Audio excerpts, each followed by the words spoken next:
you can maybe say that your father and grandfather were kind of traditionalist Chianti producers. How have you seen the changes, like the modernisation of Chianti? What is the good side of that or the negative side?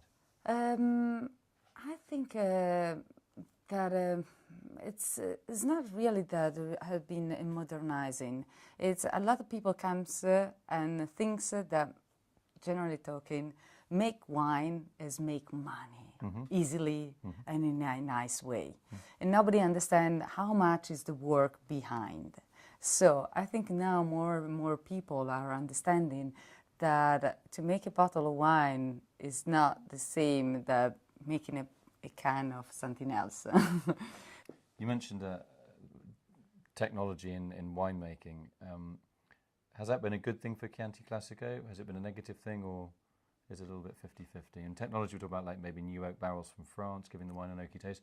The introduction of French grape varieties like Merlot, Cabernet Sauvignon from Bordeaux to kind of make the wines a little bit more sexy, if you like. It's much more fashion, I think. More than sexy probably is to try to sell as much as possible. It's again becoming much more a point of view is to sell instead of to make the wine for pleasure.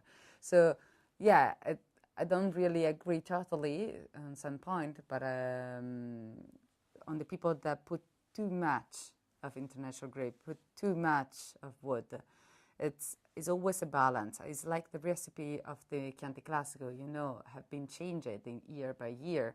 And so now you are even allowed to have 100% of Sangiovese that before you weren't allowed. So the climb and the palate of the people change it. Think about that before, if a plumber was coming to your home in the early morning, it was normal to offer a glass of wine.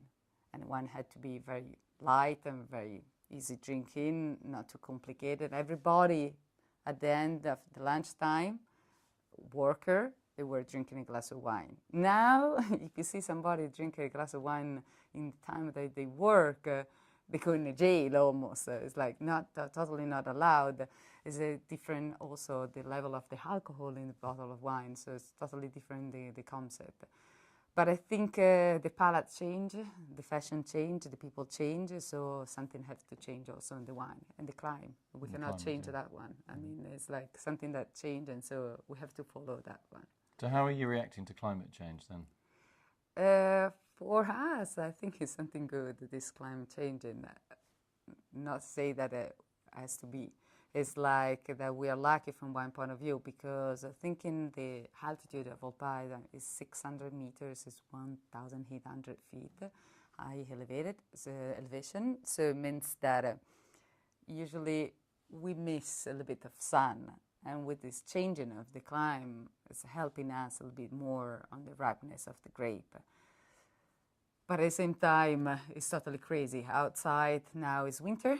2 weeks ago was like summer. I thought we were in spring.